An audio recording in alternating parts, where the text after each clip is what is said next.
પ્રધાનમંત્રી નરેન્દ્ર મોદીના સોમનાથ પ્રવાસને લઈને તૈયારીઓ તેજ કરવામાં આવી। સોમનાથના 8 થી 10 જાન્યુઆરી વિવિધ સાંસ્કૃતિક કાર્યક્રમનું આયોજન કરવામાં આવ્યું છે।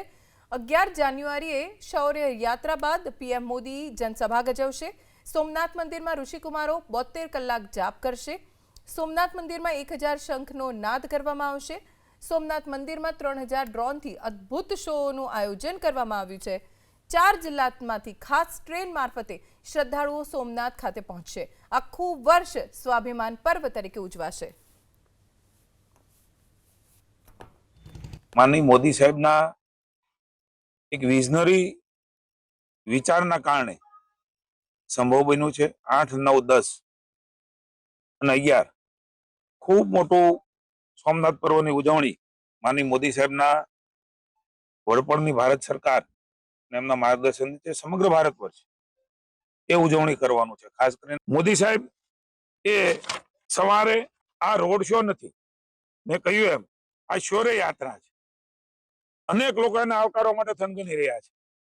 ખૂબ મોટી ભીડ એ એકઠી માનનીય મોદી સાહેબને જોવા માટે એક ઐતિહાસિક ઘડી એના સાક્ષી બનવા માટે આવવાના છે। કુલ 20 જેટલા સાંસ્કૃતિક કાર્યક્રમના સ્ટેજો થવાના છે। અમીરજી સર્કલ ખાતે આ શૌર્ય યાત્રા એ સમાપ્ત થશે અને શંખ સર્કલ છે ત્યાંથી શરૂ થવાની છે।